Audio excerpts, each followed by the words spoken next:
বিসমিল্লাহির রহমানির রহিম। হজরত ইবনে সিমাশা মাহেরি রহমতুল্লাহ আলাই বর্ণনা করেন যে আমরা হজরত আমার ইবনে আশ রাদিয়াল্লাহু আনহুর মৃত্যুর সময় তাহার নিকট উপস্থিত ছিলাম। তিনি দেওয়ালের দিকে মুখ ফিরাইয়া দীর্ঘ সময় পর্যন্ত কাঁদিতেছিলেন। তাহার পুত্র তাহাকে সান্ত্বনা দেবার জন্য বলিতেছিলেন, আব্বাজান, নবী করিম সাল্লাল্লাহু আলাইহি ওয়াসাল্লাম কি আপনাকে অমুক সুসংবাদ দেন নাই? অর্থাৎ আপনাকে তো নবী করিম সাল্লাল্লাহু আলাইহি ওয়াসাল্লাম বড় বড় সুসংবাদ দান করিয়াছেন।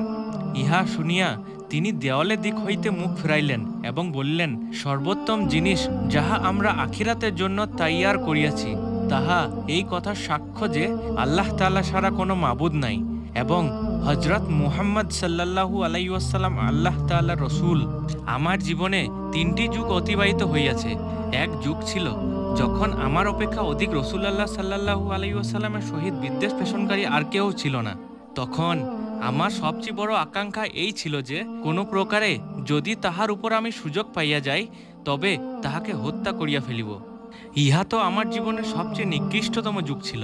আল্লাহ না করুক যদি আমি সেই অবস্থায় মৃত্যুবরণ করতাম তবে নিঃসন্দেহে জাহান্নামী হতাম।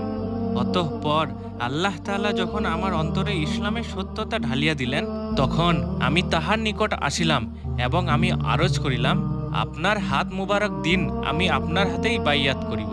হুজুর সাল্লাল্লাহু আলাইহি ওয়াসাল্লাম আপন হাত মুবারক বাড়াইয়া দিলেন। তখন আমি আমার হাত পিছনে টানিয়া নিলাম। তিনি বললেন, হে আমার, কি ব্যাপার? বললাম, আমি কিছু শর্ত আরোপ করিতে চাই। তিনি বললেন, কি শর্ত আরোপ করিতে চাও? আমি ইহা বলিলাম যে আমার সমস্ত গুনাহ যেন মাফ হইয়া যায়। হুজুর সাল্লাল্লাহু আলাইহি ওয়াসাল্লাম বলিলেন, হে আমার, তুমি কি জানো না যে ইসলাম কুফরি জিন্দেগি সমস্ত গুনাহকেই পরিষ্কার করিয়া দেয়, আর হিজরত ও পূর্বের সমস্ত গুনাহ মাফ করিয়া দেয়, আর হজও পিছনের সমস্ত গুনাহ শেষ করিয়া দেয়।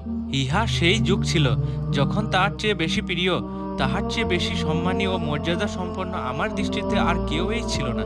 তাহার বুজুর্গির কারণে কখনো তাহাকে পূর্ণ দৃষ্টিতে দেখিবার ক্ষমতা আমার ছিল না।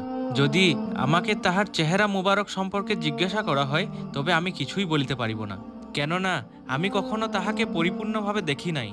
হাই, যদি আমি সেই অবস্থায় মরিয়া যাইতাম তবে আমার আশা হয় যে আমি জান্নাতি হইতাম। অতঃপর আমরা কিছু জিনিসের মুতাওয়াল্লি ও জিম্মাদার হইয়াছি এবং জানি না যে আমাদের অবস্থা ওই সকল জিনিসের মধ্যে কিরূপ রহিয়াছে। ইহা আমার জীবনের তৃতীয় যুগ ছিল। আচ্ছা দেখো, যখন আমার মৃত্যু হইয়া যাইবে তখন আমার জানাজার সহিত যেন কোনো বিলাপকারিণী মহিলা যাইতে না পারে। জাহিলিয়াতের যুগের মতো আমার জানাজার সহিত যেন আগুন না নেওয়া হয়। যখন আমাকে দাফন কার্য শেষ করিবে তখন আমার কবরের উপর ভালোভাবে মাটি দিও। আর যখন এক কাজ হইতে অবসর হইয়া যাইবে তখন আমার কবরের নিকট এই পরিমাণ সময় অপেক্ষা করিও যে পরিমাণ সময়ের মধ্যে একটি উট জাবাহ করিয়া উহার গোশত বণ্টন করা যায়, যাহাতে তোমাদের কারণে আমার অন্তর সান্ত্বনা লাভ করে এবং আমি বুঝিয়া লইতে পারি যে আমি আপন রবের প্রেরিত ফেরেশতাদের প্রশ্নের কি উত্তর দিয়েছি। মুসলিম শরীফ।